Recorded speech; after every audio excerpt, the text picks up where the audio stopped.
Alors, bonjour les amis, j'espère que vous allez bien. Dans cette vidéo, on va voir comment je fais mon editing lifestyle, comment j'édite mes différentes vidéos. Alors, il y a un abonné qui m'a demandé, Jordi, est-ce que tu pourrais nous montrer comment tu fais pour éditer tes différentes vidéos? Et bien là, pour le coup, je vais vous montrer ça dans cette vidéo, mais avant, je vais vous expliquer quels sont mes process pour pouvoir éditer une vidéo. Et là, je les situe en gros en 4 étapes différentes. L'editing, où je vais faire du cutting. Et ensuite, après ça, je vais faire tout ce qui est colorimétrie. Donc ça, c'est la deuxième étape. Et ensuite, la troisième étape, je vais travailler sur le son.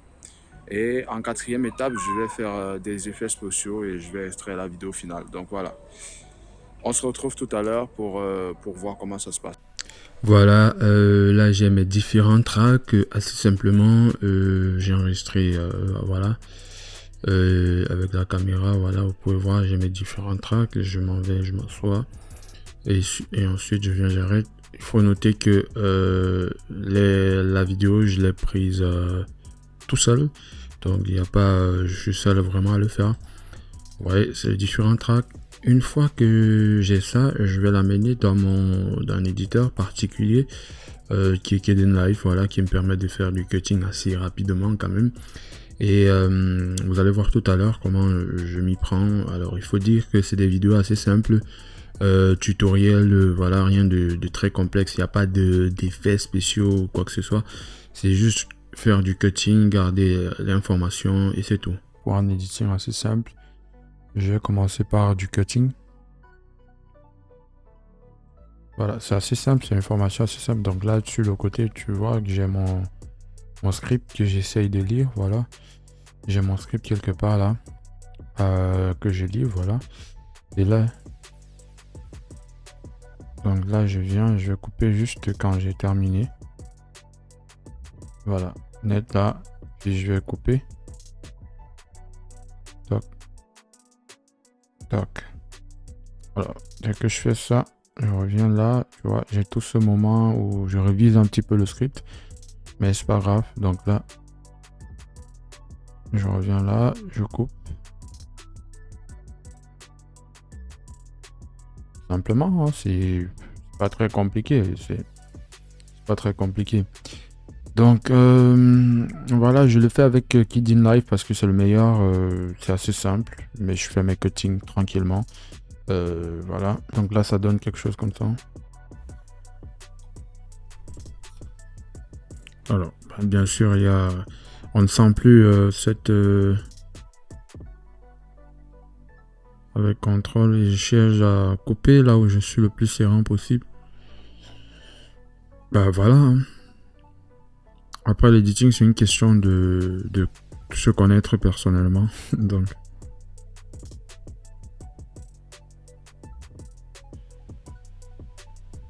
Tu vois.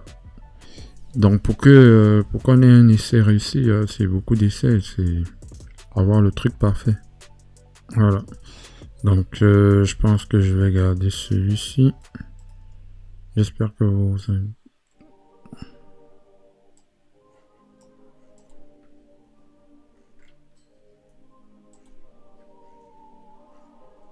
Voilà. Donc là je repars. Et là je constate qu'il y a une petite latence là quelque part. Donc là je vais venir là.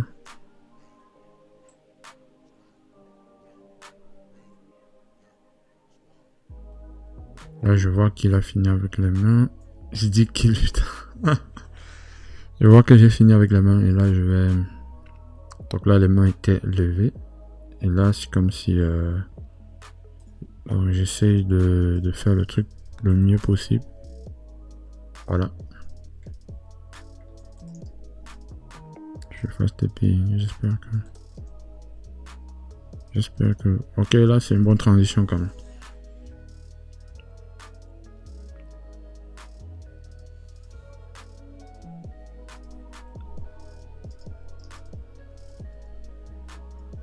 Ok, là c'est une bonne fin. Là c'est une bonne fin. Là je peux les contrôles, je peux naviguer. Là c'est super super rapide. C'est des shortcuts comme ça. je maintiens Shift et voilà, je balance. C'est super rapide, efficace. Surtout lorsque vous éditez des très très longs tracks. J'ai oublié complètement. Ah, le con. Ah, c'est pas facile de maîtriser son script. Hein.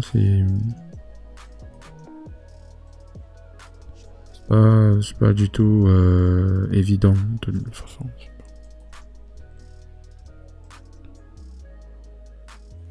Ok, c'est très bien de faire cette écoute active lorsqu'on a fini de faire le cutting, parce que c'est important de déceler s'il n'y a pas eu une erreur ou une répétition quelque part, parce que très souvent ça arrive. Je fais Shift, je sélectionne tout ça.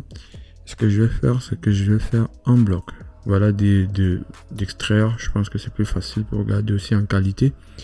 Là, je vais appeler Precut. Precut.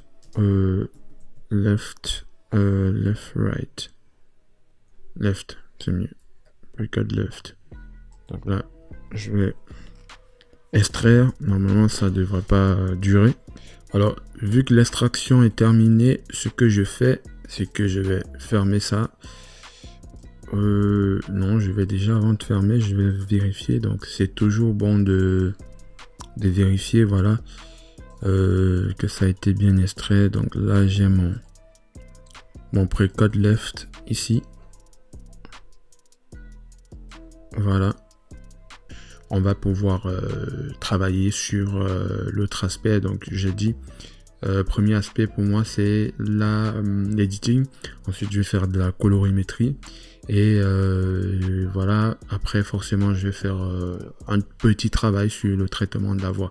Donc il faut dire que pour un tutoriel c'est assez simple. Donc c'est pas, ça n'a rien à voir avec les autres formats où vous voyez par exemple des effets spéciaux, des illustrations, des choses comme ça. Donc c'est assez simple comme vidéo. Voilà. Pour vous, si vous voulez faire juste des tutoriels assez sympas, où vous parlez d'un truc, vous avez juste besoin de faire des cuts et peut-être traiter la voix. Mais si vous avez un bon micro, normalement vous n'en avez pas besoin. Peut-être s'il y a du bruit, vous pouvez encore traiter la voix. Donc là par exemple, j'étais dans un lieu public, donc il y a forcément du bruit en fond, donc on verra ça tout à l'heure. Rendez-vous sur Windows. Alors les amis, la première chose que je vais faire, c'est que je vais lancer Adobe. Voilà, Adobe Premiere Pro, c'est en train de s'ouvrir là quelque part. J'ai mon premier dossier juste là, avec voilà notre précote. Félicitations, Terry, les représentants haute technologie. N'hésitez pas à revenir sur les discussions. Alors j'ai l'impression que à créer le une API n'a pas API été pris en compte. On va essayer de gérer ça un peu autrement. Donc là je vais créer mon premier projet. Donc là je vais appeler ça édition. Non, qu'est-ce que je raconte? Conclusion. Voilà, conclusion, formation. Ok. Donc là, ça va m'ouvrir la fenêtre de Adobe. Donc techniquement, on a tout ça. Je vais prendre mon précote, là, je vais le mettre là. Ok. Donc là, on est bon. Je vais porter ça et je vais mettre sur la piste. Voilà. D'API RESTful en utilisant ce framework moderne et performant. Donc là, ce qu'on peut voir, c'est que ça de ce parcours, vous avez appris à créer. Donc là, je vais essayer de voir si je peux gérer ça. Mais avant, comme je vous ai dit, après l'editing, je vais faire normalement, je fais la coloration, donc la colorimétrie, pardon. Et pour faire la colorimétrie, donc là, je vais venir ici. Attendez, je vais réduire un peu ça. Voilà. Donc pour faire la colorimétrie, je vais venir ici et je vais jouer. Donc je vais pas regarder les valeurs là. Je vais juste basculer et trouver le seuil qui me va. Donc en regardant juste ma vidéo. Et parfois pour faire ça, je peux mettre play et une API RESTful avec le pour framework avoir FastAPI. À ça partir à de différents l'installation moments du et voir ce que ça framework donne jusqu'à la sur l'entièreté de la manipulation vidéo. des données Donc, avec je les crois que là, méthodes c'est pas mal. HTTP, vous avez Il faut pas également en faire trop découvert non les plus. principes Donc là, je vais un peu fondamentaux jouer avec des le API contraste RESTful pour tels que les voir. ressources, les URI, les Ouais. représentations et les actions. Nous avons Donc là, je peux également aller sur. modélisé notre base de données avec un diagramme de classe, notamment pour Là, les c'est trop utilisateurs, les contrasté. aéroports, les Là, compagnies pas trop. aériennes, les réservations de vol et surtout comment ces différentes classes sont Ça liées peut les unes rapidement aux créer autres. aussi Enfin, des nous bruits avons vu dans les avantages de FastAPI en termes de dans la performance, vidéo. de typage et de Il faut faire aussi documentation automatique. J'espère que cette formation vous a donné Donc là, les je regarde compétences plus des nécessaires pour endroits pouvoir comme créer ceci votre pour propre voir si ça ne API crée pas trop RESTful et de surtout bruit parce qu'après d'explorer ça se revoit. davantage cette technologie. Ça, N'hésitez on peut pas à apercevoir cela revenir facilement sur dans les la vidéo. différentes parties de ce parcours, notamment pour consolider vos connaissances ou approfondir des sujets en particulier. Je pense que Encore là, je une suis fois, bon. merci de votre participation Maintenant, je vais jouer un à peu cette sur les formation. highlights. Après, on Nous n'a vous pas besoin souhaitons le de meilleur toucher pour tout vos ça. projets Je futurs. pense qu'ici, je peux laisser à 0. Nous avons également Shadow, je peux venir là. Alors,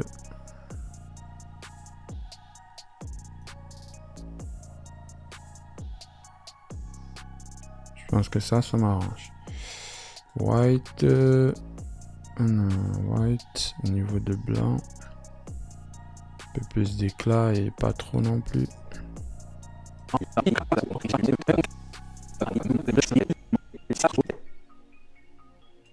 Alors, on va essayer de... J'ai l'impression que le début n'est pas très éclairé. Par contre... Ouais, parce qu'à différents moments d'enregistrement, on a... comment dire, on a différents... alors, différents moments d'enregistrement, on avait différentes luminosités. Donc, ça peut être plus ou moins différent, ouais. Donc, une fois que j'ai ça, les blacks, qu'est-ce que j'en fais? Ça peut donner rapidement n'importe quoi. Aller vers cet effet film là. Donc, j'ai pas vraiment besoin de cet effet film. Au niveau des whites, alors je crois que c'est au niveau des whites. Je vais essayer de ramener ça le plus possible. Voilà, donc là normalement nous sommes bons avec les tons. Et là je peux jouer un peu sur la température, vous voyez. Je peux jouer sur la température comme ça. Est-ce que je veux quelque chose de plus ou moins froid ou alors je veux quelque chose d'assez chaud? Là on va dire que c'était un peu chaud. Je veux quelque chose d'un peu plus froid. Pas trop froid non plus, mais là, juste là. Voilà, je crois que là c'est bon. Alors ici c'est un petit peu dangereux à moins que ce soit un clip je sais pas de musique que vous êtes en train de faire. Alors ici je vais jouer un peu avec la saturation. Donc vous allez voir l'effet que ça apporte, ça va apporter un peu plus de vibrance à chaque couleur. Vous voyez les couleurs c'est précise un peu plus, donc là faut pas exagérer non plus. Voilà, faire juste un peu, sinon après ça se voit clairement. Félicitations, vous avez maintenant terminé cette formation sur FastAPI. J'espère que vous avez apprécié ce parcours et que vous vous sentez plus à l'aise avec la création. Je crois que là c'est bon. Du coup, je peux aller sur Creative. Alors sur Creative, on va essayer de faire un effet. Si je pousse ici, ça va faire l'effet film. C'est pas trop ce que je recherche, ok? Donc là je vais à chaque fois vous pouvez désactiver, donc là je sais pas trop ce que je recherche, donc je pourrais, si je le mets à 0, voilà. Sharpen va venir augmenter un peu la dureté, tu vois, et ou rendre un peu plus flou, donc c'est pas ça que je recherche non plus. Donc, je vais mettre à 0. Vibrance. Ok, la vibrance aussi, ça peut être intéressant. Je recherche pas aussi ça trop, faut pas en abuser non plus. Donc là, je pense que globalement, on a quelque chose d'assez intéressant. La saturation, je l'avais déjà mis. Donc voilà, on peut s'arrêter normalement à ce niveau. Il y a aussi des presets. Et ces presets là, vous pouvez regarder ce qui vous intéresse. Voilà. En fonction de ce que vous voulez donner à votre à votre vidéo. Alors il y a aussi des presets payants, voilà, beaucoup plus professionnels que ce que je viens de faire là. Voilà, donc là normalement je vais mettre en on. Vous pouvez acheter des presets professionnels de colorimétrie. Donc là c'est la colorimétrie de base, comme j'ai dit, c'est juste un tutoriel de base. Normalement vous n'avez pas besoin de beaucoup plus que ça. Alors normalement c'est terminé. Là on va travailler sur l'audio. Alors, effet bonheur, c'est que vous avez la possibilité d'utiliser soit un logiciel d'audio comme Audacity ou Adobe Audition ou je ne sais pas quoi, ou directement utiliser aussi l'audio de Premiere Pro. Donc, c'est ce que j'ai fait particulièrement lorsque c'est des trucs assez simples. Donc, je vais pas ouvrir Audition pour une vidéo simple comme ça. Donc là, je vais vous montrer un truc que vous pouvez faire de base. Donc là je viens sur effet et je vais chercher Adaptive Noise Reduction. Donc là ça me permet de réduire en fait le bruit. Donc si je viens là et que je mets là comme ceci, vous allez voir il y a quand même du bruit et là ça va réduire un peu le bruit. Alors c'est vrai que j'ai un très bon micro hein, et qui filtre déjà assez de bruit, mais là si vous avez assez de bruit dans votre alors le bruit c'est des ou comme le vent, le tout ça c'est des bruits qui n'ont pas besoin d'être dans votre audio normalement. Donc parce que là quand vous m'écoutez c'est assez limpide, c'est clair entre les différents mots que je prononce, voilà. Il n'y a pas de bruit, voilà. Donc ce que vous faites, Adaptive Noise Correction, et de façon automatique il va essayer de détecter les différents bruits pour les retirer. Voilà, on va essayer de tester. Félicitations, vous avez maintenant terminé cette formation sur FastAPI. J'espère. On a quelque chose d'un peu plus sympa là maintenant. On a un problème quand même de piste stéréo, donc je vais essayer de voir si Stereo Expander, est-ce que c'est lui qui va gérer mon problème. Alors Stereo Expander, là je crois que c'est sur Edit et là normalement je dois faire Center to Wide Left. Que vous avez apprécié ces normalement parcours là il va et que mettre vous vous sentez un peu plus plus à que l'aise l'autre avec la création d'API RESTful en utilisant ce framework moderne et performant. Au cours de ce parcours, vous avez appris à créer une API RESTful avec le framework FastAPI. Alors normalement c'est découvert. Voilà.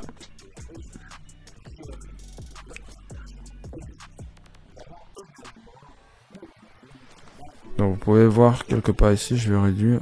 Là vous pouvez voir juste là.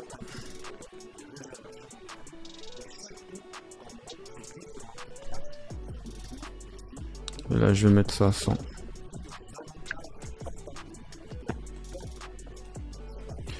Alors lorsque j'ai fait ça, je pense que j'ai résolu près de 60% du problème. Ce que je peux faire en plus, c'est que généralement je viens ici. C'est vrai que là on a un volume plutôt bon, élevé. Mais je viens généralement ici et je vais mettre 10 décibels. Je vais augmenter en fait mon volume et je vais mettre au max parce que voilà. Ça prend pas 10 décibels, mais parce que voilà, la version du Premiere Pro est forcément une version un peu antérieure. Donc là je mets à 6. Donc je préfère vraiment élever le volume et c'est à celui qui écoute de voir s'il doit baisser ou pas, si c'est trop fort. Donc voilà. Mais là on sait au moins qu'on a un bon son là derrière. Donc le reste vraiment c'est mon petit trick à moi, voilà, que j'ajoute pour avoir un effet beaucoup plus dynamique de ma voix.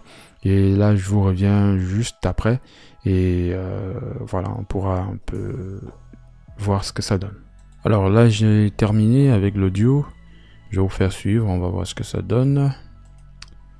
Basic correction, je sais pas pourquoi c'était fait. Ok, on va d'abord aller.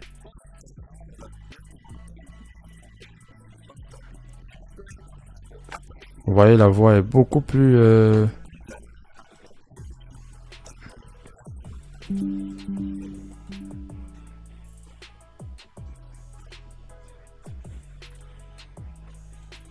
alors cette modification là, ça permet que même si le volume est assez bas, que voilà, le message puisse être entendu. Voilà. Voilà, donc comme je disais, c'est des personnalisations qui dépendent beaucoup plus de votre timbre vocal. Donc c'est à chacun de trouver comment adapter voilà, la voix qu'il veut faire entendre, mais sachant qu'avec des effets et des traitements, ça permet de dynamiser en fait la voix. Elle n'est pas plate, ok, comme à l'enregistrement, mais beaucoup plus dynamique. Très important. Donc voilà, hein, les amis, pour une vidéo comme ça, c'est terminé. Je n'ai plus besoin que voilà, d'extrait. Donc là, je vais venir sur Export Media. Et pour que ce soit plus rapide, je vais l'exporter dans une queue avec voilà, Media Encoder, comme je peux aussi bien évidemment exporter avec Adobe Premiere Pro. Donc c'est les deux possibilités qui s'offrent à moi, et là je vais juste faire play et voilà, vous voyez l'exportation avec Media Encoder qui est beaucoup plus rapide que Premiere Pro, et là c'est beaucoup plus rapide. Voilà, une fois que c'est terminé, donc là je vais juste cliquer ici, ça m'amène sur ce dossier là, et voilà l'exportation. On a Félicitations, vous avez maintenant terminé cette formation. Cette vidéo d'entrée. J'espère que vous avez apprécié ce parcours et que vous vous sentez plus à l'aise avec la création d'API RESTful en utilisant ce framework moderne et performant. Au cours de ce parcours, vous avez appris à créer et cette vidéo de sortie. Vous voyez toute la différence. De l'installation du framework. Même au niveau du son, c'est autre chose.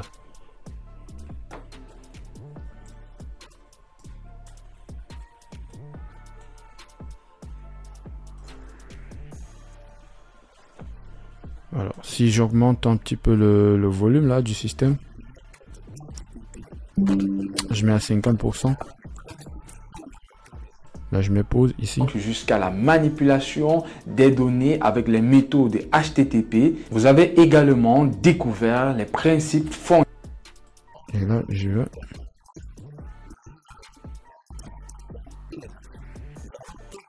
Voilà les amis, c'est ça, hein. C'est ça la magie en fait de l'édition. Je pense que tout est fait, hein.